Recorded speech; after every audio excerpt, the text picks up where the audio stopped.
Halo dan selamat datang. Di pembahasan kali ini kita akan coba mengubah cara kerja otak kita.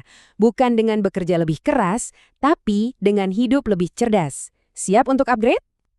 Anda tahu kan perasaan itu? Rasanya kayak di browser komputer ada puluhan tab yang kebuka di kepala kita.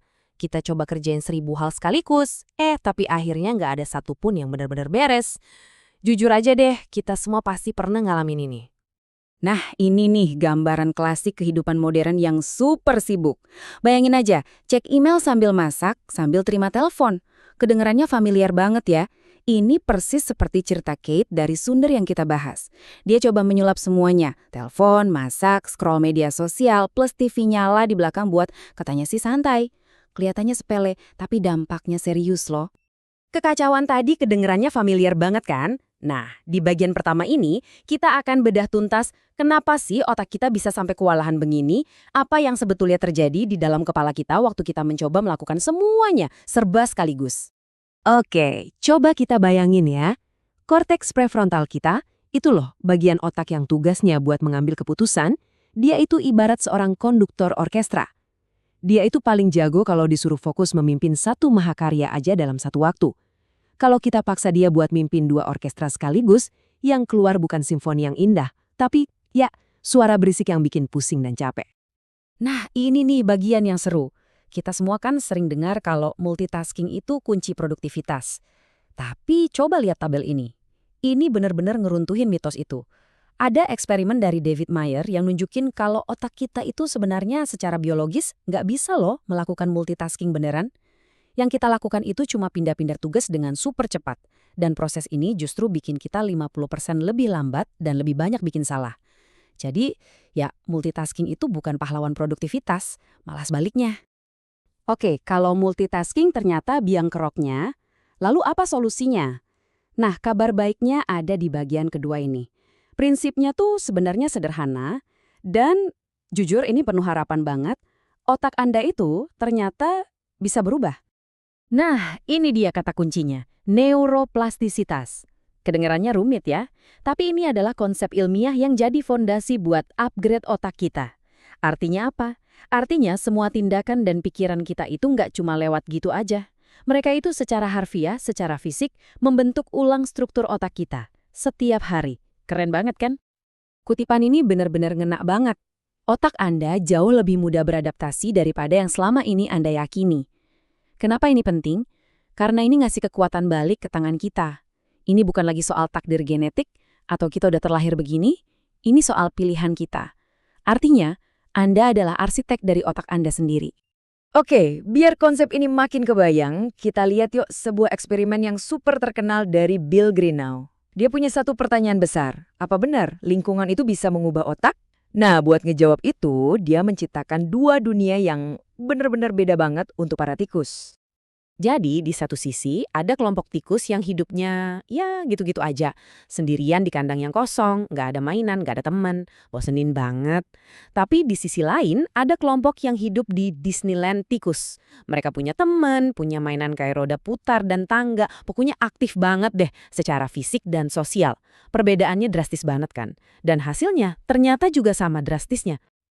Dan ini dia hasilnya luar biasa banget. Tikus-tikus yang tinggal di Disneyland itu ternyata punya 25% lebih banyak koneksi antar sel otaknya. Artinya apa? Ya, mereka jadi lebih pintar, lebih cepat belajar, dan secara fisik otak mereka jadi lebih kompleks. Ini adalah bukti nyata dari neuroplastisitas yang sedang bekerja. Oke, kita udah lihat buktinya. Pertanyaannya sekarang, gimana caranya kita terapin ini ke hidup kita sendiri? Nah, upgrade pertama kita adalah soal mengambil alih kembali kendali atas perhatian kita. Sekarang waktunya kita melatih otak kita untuk jadi master fokus.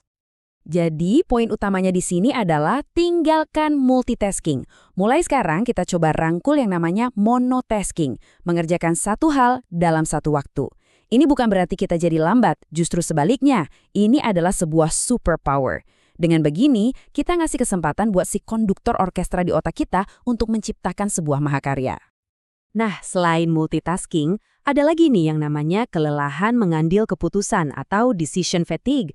Ternyata setiap pilihan yang kita buat seharian, mulai dari yang sepele kayak mau sarapan apa, sampai keputusan bisnis yang gede, semuanya itu menguras energi mental dari tangki yang sama.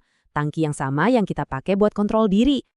Slide ini ngasih kita beberapa strategi praktis buat ngelawan kelelahan itu. Coba deh, sederhanain rutinitas. Atau tiru Mark Zuckerberg yang pakai seragam pribadi biar nggak pusing milih baju. Intinya, dengan mengurangi jumlah keputusan-keputusan kecil yang nggak penting, kita bisa menghemat energi mental kita buat hal-hal yang beneran penting. Oke, kita udah belajar cara menghemat energi mental. Langkah selanjutnya apa? Ya, melindunginya. Upgrade kita yang kedua ini fokusnya adalah membangun ketahanan atau resiliensi. Kita akan belajar mengubah cara kita merespon salah satu tantangan terbesar dalam hidup, yaitu stres. Nah, ini konsep yang luar biasa banget. Ternyata kita bisa mengubah respons tubuh kita terhadap stres hanya dengan mengubah cara kita berpikir. Istilah kerennya adalah penilaian kembali kognitif atau cognitive reappraisal. Jadi cara kita menafsirkan sebuah situasi itu secara langsung mengubah dampaknya ke tubuh kita. Stres itu bukan tentang apa yang terjadi pada kita, tapi tentang bagaimana kita meresponsnya. Tabel ini adalah contekan yang sangat praktis. Ini nunjukin ke kita gimana caranya mengubah narasi di dalam kepala kita, dari yang tadinya melihat sesuatu sebagai ancaman menjadi tantangan atau bahkan peluang. Misalnya dari saya gagal, jadi, oke, apa 3 keberhasilan saya minggu ini dan apa langkah selanjutnya? Pergeseran kecil dalam cara pandang ini dampaknya bisa sangat besar untuk mengurangi respons stres di tubuh kita. Nah, ini ada beberapa tips tambahan lagi yang juga didukung sains untuk memperkuat ketahanan kita. Misalnya, bersosialisasi itu melepaskan hormon oksitosin yang bikin tenang. Terus, sekedar memberi nama pada emosi yang kita rasakan atau tidur yang cukup. Setiap tindakan ini sebenarnya membantu membangun sirkuit di otak kita yang pada akhirnya membuat kita jadi lebih tangguh. Oke, kita sudah membahas masalahnya dan 2 upgrade besar yang bisa kita lakukan. Sekarang, apa sih hasilnya kalau kita benar-benar menerapkan semua ini? Mari kita lihat gambaran besarnya. Seperti apa sih otak kita yang sudah ditingkatkan itu? Nah, ini dia inti dari semuanya. Saat kita paham cara kerja otak kita jadi punya kekuatan untuk mengubahnya. Pikiran, kebiasaan, dan tindakan kita sehari-hari, semuanya itu terus-menerus membentuk kita akan jadi siapa di masa depan. Kita bukan korban dari otak kita adalah rakan aktif dalam proses pengembangannya. Kutipan ini makin memperdalam pemahaman kita. Seorang fisikawan bernama Henry Stapp percaya bahwa niat sadar seorang manusia dapat mempengaruhi aktivitas otaknya. Ini nunjukin kalau kesadaran kita, apa yang kita pilih untuk kita pikirkan, itu punya dampak fisik yang nyata di dalam kepala kita. Perhatian kita itu benar-benar alat yang sangat kuat untuk melakukan perubahan. Dan saya akan tutup pembahasan kita dengan pertanyaan ini untuk Anda renungkan. Otak Anda itu berubah berdasarkan cara Anda menggunakannya. Ini bukan cuma pertanyaan filosofis, tapi ini pertanyaan biologis. Setiap pilihan, setiap fokus, setiap pikiran. Itu ibarat sesi latihan untuk otak Anda. Jadi, Anda sedang melatihnya untuk menjadi siapa?